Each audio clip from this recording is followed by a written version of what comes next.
보통 이런 말을 할 때가 있습니다. 당신은 뭐뭐답군요 라는 말을 사용할 때가 언제이겠습니까?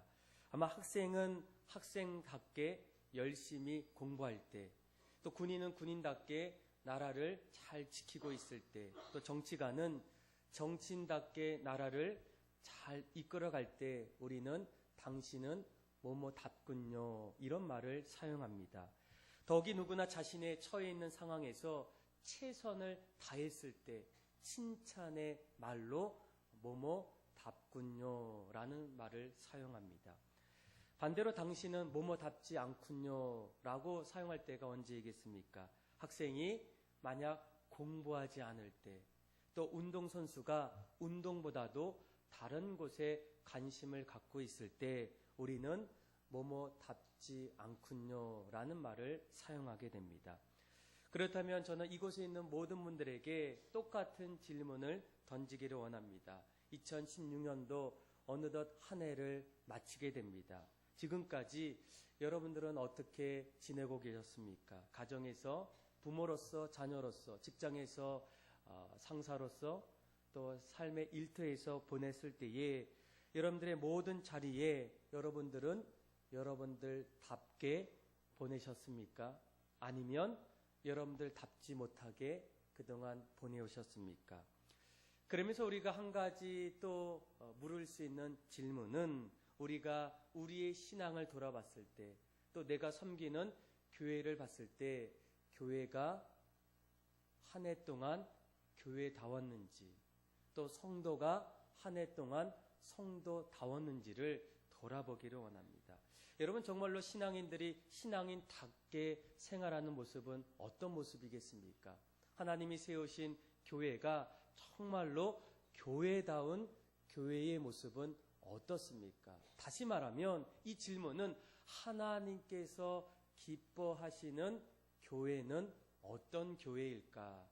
또 하나님이 기뻐하시는 성도는 어떤 성도인지를 우리가 한번 고민하고 또 그 대답을 말씀을 통해서 찾아보기를 원합니다. 아마 어떤 교회가 하나님이 가장 기뻐하는 교회이겠습니까? 오늘 우리가 읽었던 사도행전 2장 말씀을 보게 되면 이 초대 교회에 일어났던 교회의 모습입니다.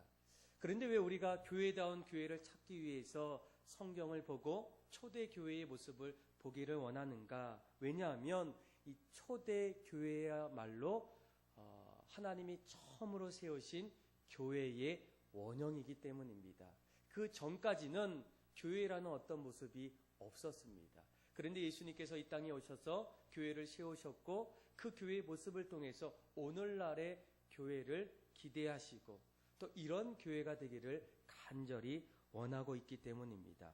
그렇다면 오늘 이 말씀을 통해서 우리가 섬기는 교회가 지금까지 교회다운 교회로 세워졌을까? 또 성도는 성도다운 성도로 보냈는지를 점검하고 또 그렇게 하고 있다면 앞으로도 그런 모습으로 교회와 신앙생활을 하기를 원하고, 또 그렇지 못했다면 내년도에 2017년도에는 하나님께서 정말로 기뻐하시는 교회다운 교회, 하나님이 기뻐하시는 교회의 모습을 세워나가기를 원하고 우리의 신앙도 그렇게 되기를 간절히 원합니다. 그렇다면 오늘 말씀의 첫째, 교회다운 교회, 또 하나님이 기뻐하시는 교회는 어떤 교회이겠습니까? 우리 한번 42절의 말씀을 우리 같이 한번 읽도록 하겠습니다. 시작. 사도의 가르침을 받아 서로 교제하고 떡을 떼며 오로지 기도하기를 힘쓰니라. 아멘. 여러분, 첫 번째로 교회다운 교회, 하나님이 가장 기뻐하시는 교회는 신앙의 기초로 세워진 교회라는 겁니다. 여러분, 하나님이 세우신 신앙의 기초로 세워진 교회가 어떤 교회이겠습니까? 바로 오늘 본문에 잘 보시면 모이는 교회가 바로 신앙의 기초로 잘 세워진 교회입니다. 우리가 이 기초가 잘 세워지는 이유가 무엇이겠습니까? 제가 한번 집을 건축하는 분에게 한번 물어봤어요. 어떻게 하면 가장 좋은 집을 건축할 수 있습니까? 그런데 그분의 대답이 의외였습니다. 그분은 한마디로 얘기하더라고요. 집이 잘 짓기 위해서는 기초를 잘 세워야 됩니다. 왜 그렇습니까? 기초가 튼튼해야 비바람이 불고 창수가 나고 거센 폭풍이 불어와도 이 집이 전혀 요동하지 않는다는 거예요. 그런데 집이 아무리 화려하고 보기 좋고 그럴 듯해 보여도 어느 순간에 기초가 흔들리면 그 집은 마치 모래 위에 지은 집같이 무너질 수밖에 없다라는 겁니다. 그래서 여러분, 우리가 교회를 세울 때에 가장 중요한 것은 그 교회가 신앙의 기초로 세워지고 있는가를 주목해야 한다는 겁니다. 그런데 여러분, 이 신앙의 기초로 세워진 교회의 모습은 어떤 교회이겠습니까? 바로 모이는 교회가 신앙의 기초로 세워진 교회입니다. 우리가 46절 말씀도 마찬가지예요. 우리 46절도 한번 확인해 볼까요? 같이 한번 읽겠습니다. 시작. 날마다 마음을 같이하여 성전에 모이기를 힘쓰고 집에서 떡을 떼며 기쁨과 순전한 마음으로 음식을 먹고. 아멘. 그러니까 그들은 늘 교회를 세울 때에 가장 먼저 했던 것은 모이기를 어떻게 했다고요? 힘썼다는 겁니다. 내가 필요에 의해서기보다도 그것을 뛰어넘어서 모이는 일에 다른 어떤 모습보다도 우선순위로 가졌다는 겁니다. 그래서 히브리서 10장 25절 말씀에 보게 되면 모이기를 피하는 어떤 사람들의 습관 같이 말고 오직 권하여 그날이 가까움을 볼수록 더욱 그리하자.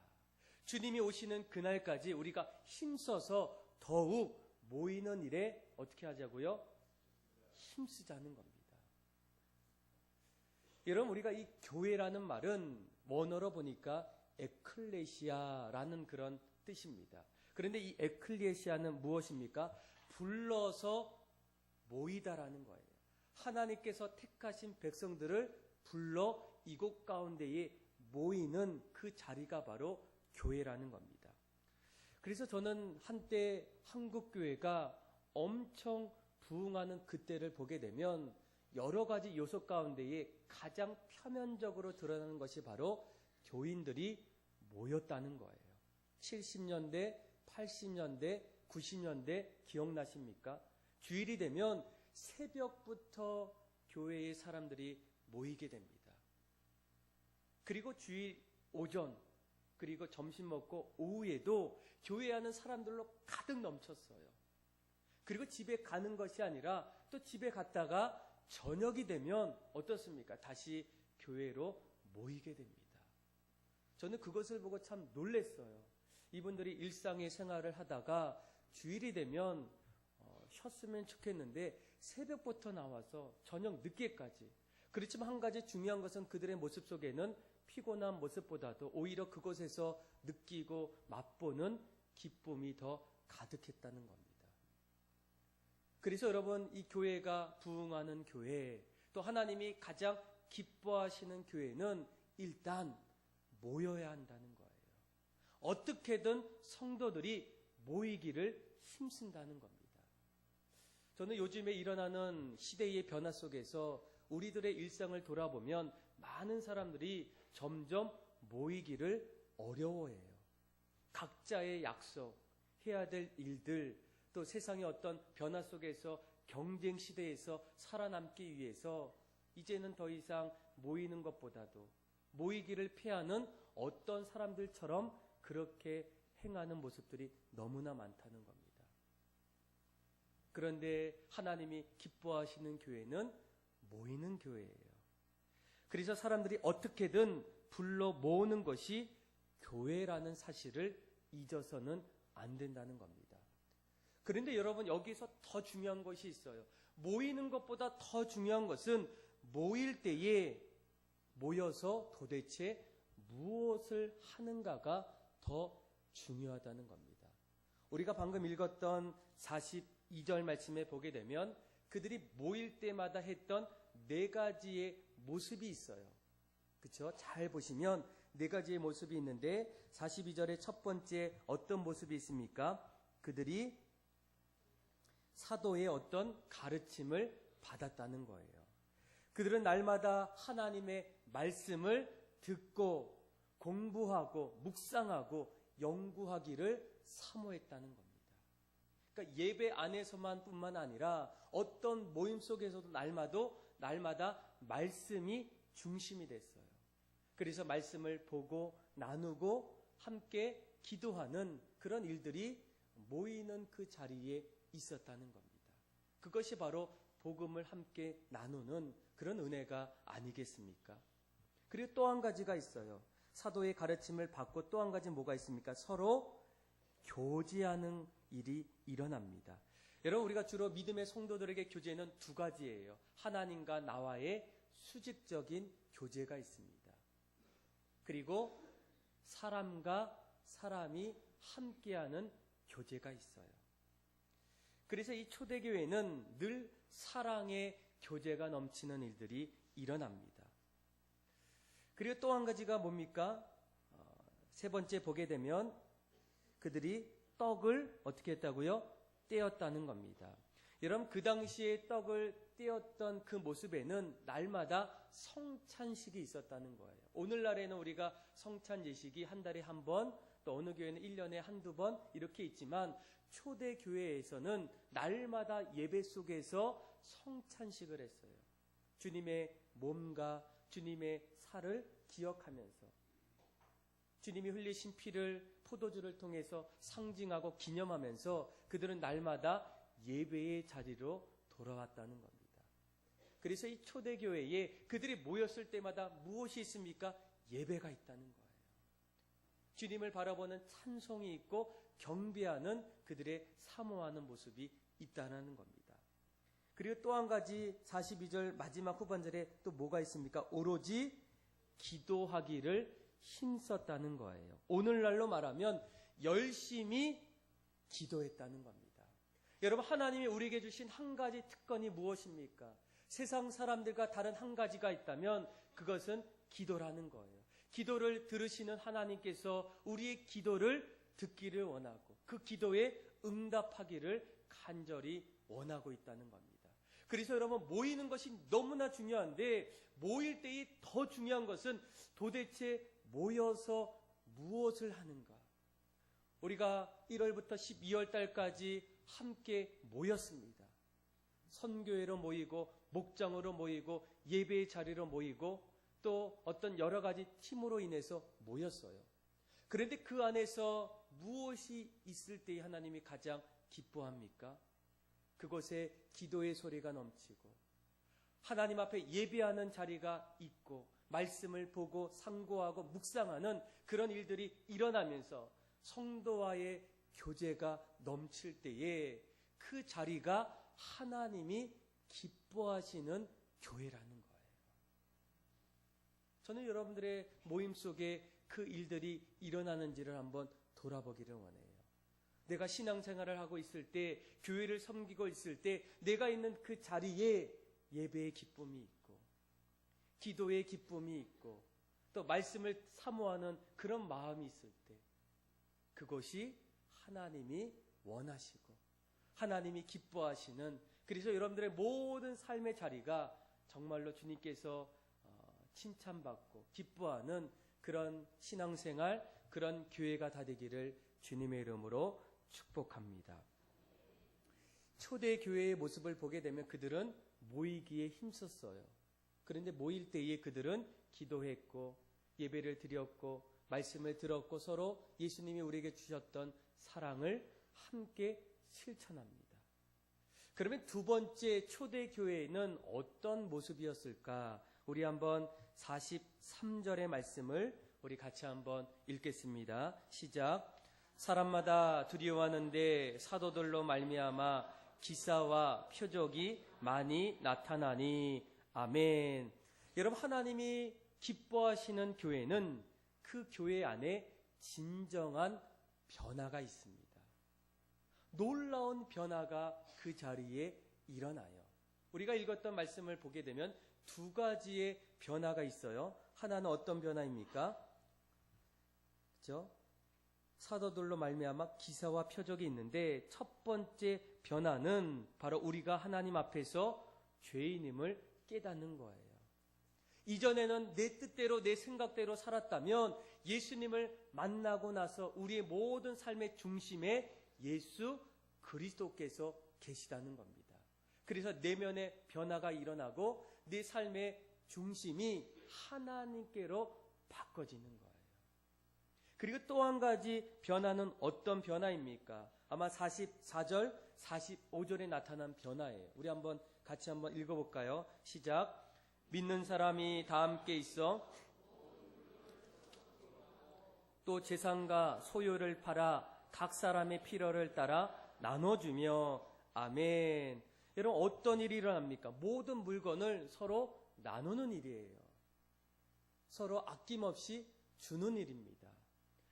다시 말하면 그 안에서 내적인 변화도 있지만 공동체의 삶의 변화가 일어나요. 더 이상 내 자신만을 바라보았던 사람이 하나님을 만나고 난 이후로부터 눈을 떠서 그 이웃에 대한 동심원을 갖기 시작해요. 그것이 바로 외적인 변화라는 겁니다. 우리가 주로 사람은 변하지 않습니다. 이런 얘기를 해요. 주로 우리의 모습을 보게 되면 그렇지 않습니까? 어렸을 때는 아무것도 몰라서 점점 배우면서 내 삶이 변하지만 결혼하고 나서부터는 성인이 되고 나서부터는 점점 나의 어떤 경험, 지식 모든 것들이 점점 굳어지게 돼요. 그러다 보게 되면 사람은 별로 변하지 않습니다.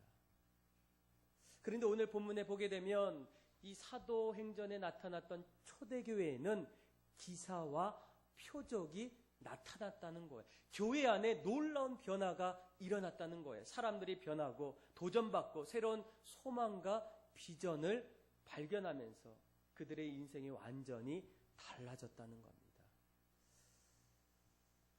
여러분 저도 목회 경험이 별로 없지만 목회를 하면서 늘 한 가지 고민이 있었어요. 저희 아버님 세대에는 교회 안에서 정말 초대교회처럼 놀라운 일들이 많이 일어났어요. 기도하면 기도 응답을 받았던 사람도 있었고 병이 있었는데 병을 고칠 수가 없었을 때 기도함을 통해서 병이 고침받는 성경에 나타났던 일들이 일어나요.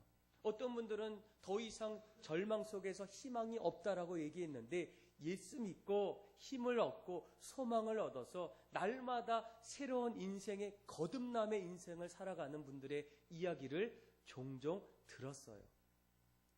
그런데 오늘날의 어떤 교회의 모습을 보게 되면 어떻습니까? 병이 났어요. 그러면 기도하기보다도 사람들이 병원에 먼저 가요. 옛날에는 기도원에 사람들이 바글바글 했습니다. 들어갈 틈이 없었어요. 설날이고 명절이면 엄청난 사람들이 기도원에 들어가서 기도합니다. 새로운 비전과 새로운 꿈과 새로운 어떤 표적과 기사를 보기를 원했어요. 그런데 지금은 어떨까요? 기도원에 가게 되면 사람들이 없어요. 말씀 보는 사람이 없고 또 내 일을 하기 위해서 얼마나 자기의 일을 많이 하게 됩니까? 그러면서 드는 생각이 요즘에 목회하는 분들이 너무나 어렵겠다. 저도 마찬가지예요. 내가 아무리 하나님의 이름으로 기도할 때에 혹시 아무런 변화가 없으면 어떨까? 사람들 앞에 복음을 담대히 전했는데 사람들의 마음에 어떤 요동하는 마음이 없으면 어떡할까? 이런 어떤 인간적인 마음이 제 마음속에 자꾸만 드는 거예요. 그러면서 할 수 있는 것은 하나님 앞에 나아가자. 하나님 앞에 기도하자. 더욱더 그럴 때마다 말씀을 붙잡자. 그런데 놀라운 것은 이곳에 저희가 2014년도 2월 마지막 주에 예배를 시작했는데 이제 같이 신앙생활을 하면서 곳곳에서 하나님께서 그들에게 주신 은혜의 변화들이 너무나 많다는 거예요. 그래서 곳곳에서 이야기를 들어보면 어떤 곳에서는 목사님 정말로 기도하니까 제 어두웠던 모습이 환하게 달라졌어요. 꿈이 생겼어요. 소망이 생겼어요. 이렇게 고백하는 분이 있어요. 또 어떤 분은 목장에서 이런 얘기를 하더라고요. 어떤 분은 저에게 오셔서 목사님 요즘에 구역 예배, 목장 예배 요즘에 안 돼요. 그리고 목장 예배 가서 제 얘기했다가 나중에 제 얘기가 가십거리가 돼서 오히려 그 모임을 소망하지 않아요. 이렇게 얘기하는 분이 있어요. 그래서 저한테 건면하시더라고요. 목사님 목장 모임을 안 했으면 좋겠다는 거예요. 그런데 정말로 목장 예배를 해보니까 점점 목장 안에서 은혜의 소리가 들려요. 어느 목장은 이제는 목장의 시간이 기다려진대요. 또 왜 그러냐 물어보니까 목장 안에 가게 되면 자신을 위해서 기도해 준대요. 마치 초대교회처럼 서로 섬기고 사랑하는 그런 실천의 장이 목장 안에서 일어난대요. 또 어떤 목장은 보니까 이제는 더 이상 이것만 안 되겠다 싶어서 말씀을 우리가 서로 집에서 보고 나누고 다시 목장 안에서 그 말씀을 나눕시다. 이렇게 얘기하는 분도 있어요. 또 요즘에 선교가 안 된다고 하는데 이 선교의 모임을 통해서 정말로 하나님께서 그 자리에 또 다른 어떤 부흥의 일들을 보여주는 그런 어떤 선교지도 너무나 많다는 거예요. 2014년도 12월에 저희 교회에 등록하신 한 여성이 있어요. 그런데 이제 저희 교회에 보니까 이렇게 오시는 분들이 부부가 많이 좀 오시는 것 같아요. 근데 그분이 오셔서 제가 이렇게 이런저런 얘기를 하다가 한번 여쭤봤어요. 아니 이렇게 오실 때에 남편이랑 또 자녀가 있으면 같이 오시면 좋지 않습니까? 그런데 그분이 얘기해요. 목사님 저의 기도 제목입니다. 저희 남편도 교회에 나왔으면 좋겠고 또 저희 아이는 어렸을 때는 엄마 말을 잘 들었는데 아이가 머리가 커지니까 엄마 말을 들어야 안 들어요. 잘 안 듣는다는 거예요. 그래서 아이도 이제는 더 이상 교회를 안 나오는데 기도 제목이라는 거예요. 그런데 지금은 어떻게 되었을까요? 지금은 함께 와요. 그래서 남편이랑 같이 예배 드리고 자기 자녀는 이제 중등부, 고등부에 올라가서 예배를 드려요.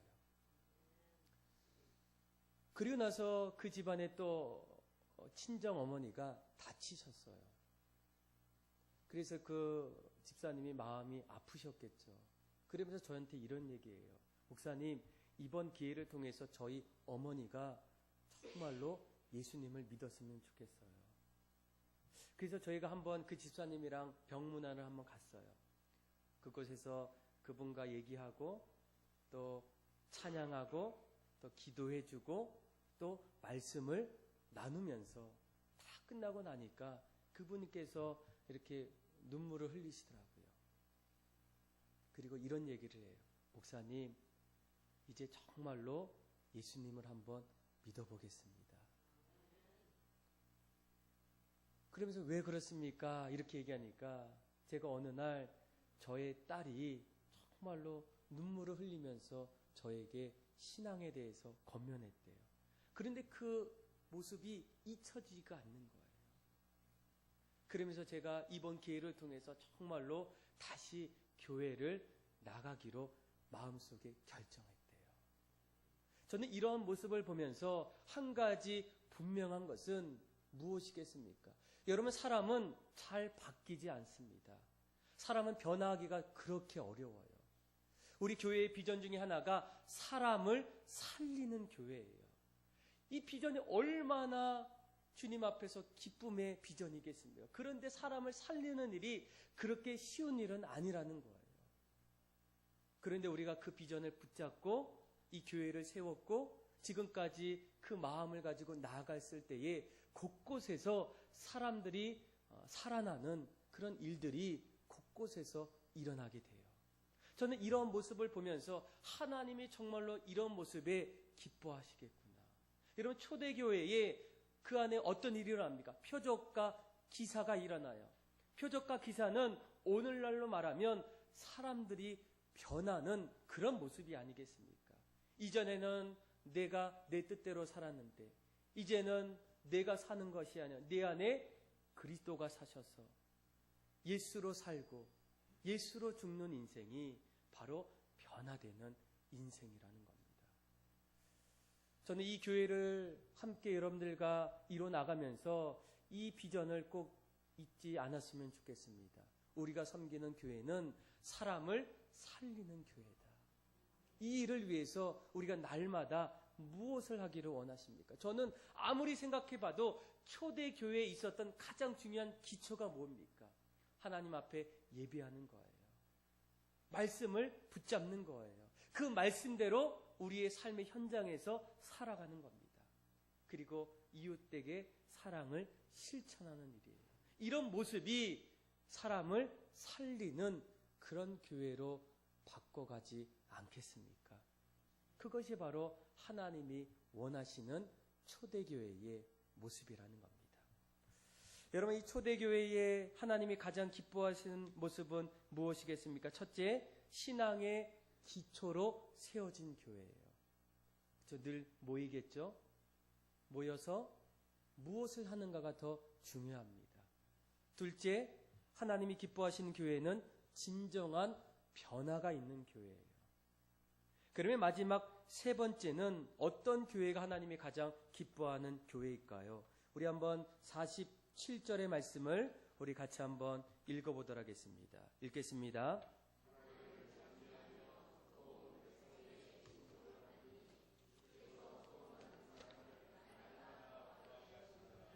아멘. 여러분 47절 말씀을 보게 되면 하나님이 가장 기뻐하시는 교회는 바로 이 교회가, 내가 섬기는 교회가 하나님의 영광을 드러내고 있는 교회인지를 봐야 한다는 겁니다.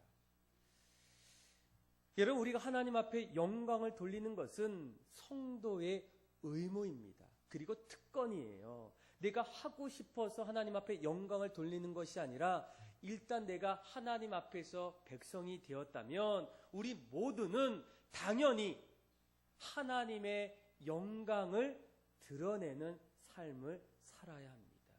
그 이유가 무엇입니까? 하나님이 나를 지으셨기 때문이에요. 하나님이 나를 여전히 사랑하시기 때문입니다.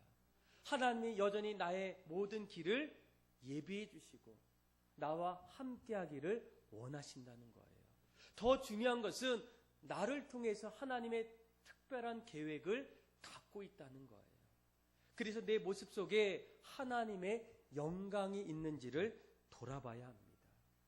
오늘 우리가 읽었던 말씀을 보게 되면 하나님의 영광을 드러내고 있는 교회는 어떤 교회인지를 주로 이 두 가지, 세 가지로 얘기해요. 47절 말씀을 잘 보면 하나님 앞에 영광 돌리는 교회는 첫째는 하나님을 찬미하는 거예요.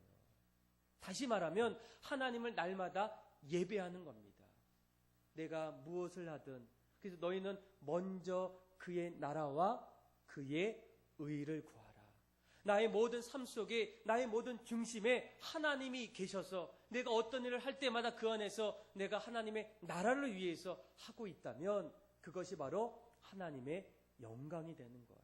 그래서 우리는 가장 먼저 어떻습니까? 예배자로 온전히 서야 한다는 거예요. 여러분, 교회가 존재하는 가장 큰 목적은 하나님 앞에 찬양하고 하나님 앞에 찬미하고 하나님 앞에 기쁨을 드리기 위해서 교회가 존재합니다. 그래서 우리는 참된 예배자가 될 때, 신령과 진정으로 하나님 앞에 예배할 때에 그 예배를 받으시는 하나님 앞에 영광 돌릴 수 있다는 겁니다.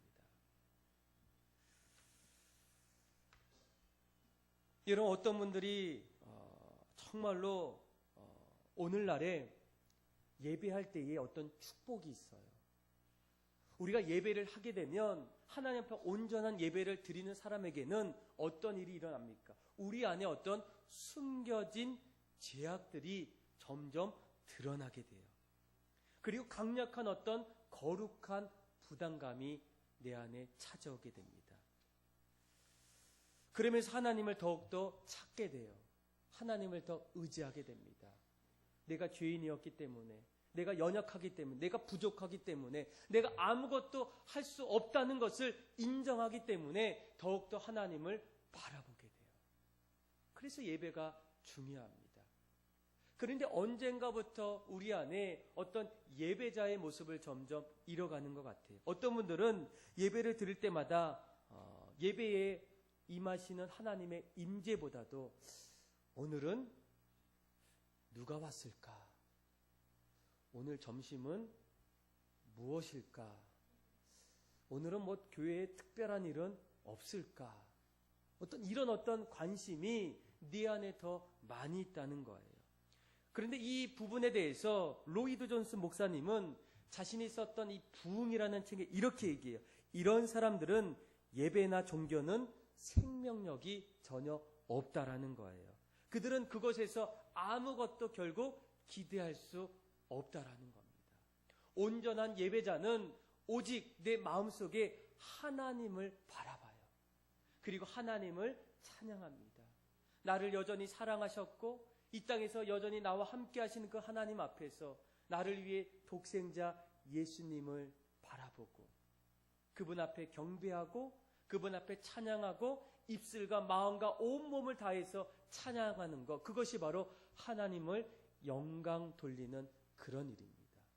저는 여러분들이 오늘 이 예배가 하나님 앞에 온전히 예배하는 그런 예배가 되기를 원합니다. 오직 주님의 은혜로 가득 넘치고 하나님의 사랑과 하나님의 은총이 우리 안에 충만히 거해서 내가 예배할 때마다 기쁨이 있고 찬송할 때마다 하나님을 바라볼 수 있는 더 큰 은혜를 통해서 날마다 우리의 모든 삶이 예배자의 삶이 온전한 예배자의 길을 걸어가는 그런 여러분들 다 되기를 주님의 이름으로 축복합니다. 우리가 하나님 앞에 영광 돌리는 그 모습 중에 하나가 바로 참된 예배자가 되는 거예요. 그리고 또 한 가지는 뭡니까? 47절 중반절에 보게 되면 온 백성에게 어떻게 했다고요? 칭송을 받는다는 겁니다. 무슨 말입니까? 우리의 모든 삶의 자리에 그리스도의 향기가 점점 흘러갈 때 사람들이 그 향기를 맡음을 통해서 우리 걸어가는 길을 통해서 이분을 통해서 야, 이분이 정말로 하나님을 믿는 사람이구나. 이 사람의 모습 속에 그리스도의 향기가 넘치는구나. 하나님의 사랑의 열매가 보이는구나. 여러분, 우리가 예배만 드린다고 하나님 앞에 영광 돌리는 것이 아니라는 겁니다. 우리가 날마다 우리의 삶에 일터가 있어요. 그렇죠? 각자의 직장도 있고 만나는 사람도 있고 내가 서 있는 그 자리가 있어요. 그런데 그 자리에 나를 통해서 하나님의 영광을 나타나야 된다는 거예요. 그렇게 되기 위해서는 나의 손이 이제는 어떤 손이 돼야 돼요? 예수님의 손이 돼야 돼요. 나의 발이 예수님의 발이 돼야 돼요. 나의 입술도 마찬가지입니다. 내가 말할 때, 내가 행동할 때, 내가 어디인데 있을 때 마치 예수님처럼 죽게 하듯 할 때에 그 자리에 하나님의 영광이 넘치는 거예요. 여러분, 우리가 신축교육관을 완공하고 이제 내년부터 이곳에서 우리 아이들이 예배를 드립니다. 또 어른들도 또 배울 수 있고 또 나눌 수 있는 그런 자리로 이렇게 갖게 돼요. 그런데 어느 날 제가 이렇게 옆에서 공사를 하다가 어떤 분이 지나가다가 이런 얘기를 하더라고요. 그분은 교회를 안 다니시는 것 같아요. 아니, 또 여기에 교회가 세워졌네? 큰일 났네?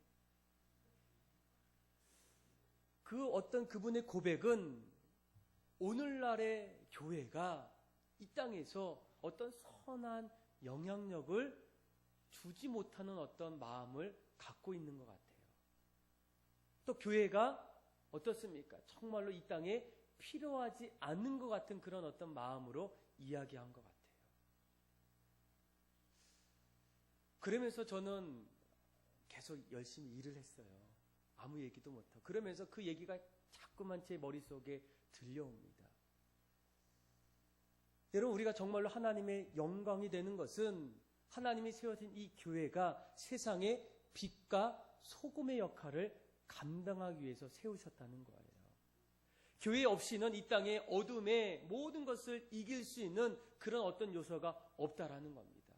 그래서 여러분, 중요한 것은 교회가 반드시 지역의 등불과 같은 역할을 해야 돼요. 우리 교회의 비전 가운데 하나가 어떤 교회입니까? 지역을 섬기는 교회입니다. 그런데 이 교회의 어떤 비전은 그럴싸해요. 그런데 더 중요한 것은 이제는 정말로 우리가 그 비전을 하나하나 이룰 수 있도록 그 일들을 찾아가는 겁니다. 여러분, 교육관이 지어졌을 때 이것보다 더 중요한 것은 이 교육관을 통해서 이 지역에 우리가 하나님의 영광을 위해서 할 수 있는 일을 찾는 거예요. 어떤 일을 할 때에 그 자리에 하나님의 기쁨이 되고 하나님의 영광이 되는가. 정말 이 교육관을 통해서 사람을 살릴 수 있는 그런 장소가 되는가. 또 사람을 세우고 훈련시키고 지역의 아름다운 일들을 할 수 있는 그런 장소가 될 수 있는가를 고민해야 됩니다. 고민하지 않고 우리 안에서 이 장소가 되어진다면 여러분 어떻게 되게 하나님이 정말로 기뻐하겠습니까? 기뻐하실 수도 있는데 조금밖에 기뻐하지 않을 것 같아요. 그래서 교육관을 지을 때도 고민이 많았는데 짓고 나니까 어떻습니까? 고민이 더 많아지는 것 같습니다. 어떻게 이 교육관, 이 교회, 이 청라에 있는 수많은 교회들이 어떻게 세상 사람들 앞에서 하나님의 영광이 될 수 있을까? 그래서 이 47절 말씀에 온 백성에게 칭송을 받을 수 있는 교회는 어떤 교회일까를 고민해야 된다는 겁니다. 아직 아무것도 없어요. 그러나 앞으로 우리가 함께 이 일을 만들어 가야 됩니다. 그래서 그때 지나갔던 그분이 다음에 꼭 지나갈 것 같아요. 다음에도. 그것이 올해가 될 수도 있고 내년이 될 수도 있고 10년이 될 수도 있어요. 그런데 그때 그분의 어떤 고백이 달라져야 돼요. 야, 청라에 정말 교회가 잘 세워졌구나. 내가 교회를 잘못 생각했구나. 교회는 반드시 이 세상에 있어야 되겠구나. 그러면서 그분이 누구를 바라보겠습니까? 하나님을 바라보지 않겠습니까? 하나님께로 점점 가까이 가기를 원하지 않겠습니까? 믿음으로 그가 언젠가 고백하지 않겠습니까? 그런데 그 일을 여러분 누가 해야 되겠습니까? 바로 우리 모두가 그 비전을 들고 정말로 이 교육관, 이 하나님의 교회가 정말로 사람을 살리는 교회가 될 수 있도록, 사람들이 훈련받고 그리스도 안에서 변화되는 사람을 세울 수 있는 교회가 될 수 있도록, 그리고 그 교회가 정말로 지역에 반드시 필요한 교회가 될 수 있도록, 우리가 그 교회가 될 수 있도록 마음을 두고 또 그 교회를 세워서 정말로 하나님 앞에 영광이 되고 하나님 앞에 기쁨이 되는 그런 교회가 되기를, 또 여러분들이 섬기는 교회가 되기를 간절히 주님의 이름으로 축복합니다. 기도하겠습니다.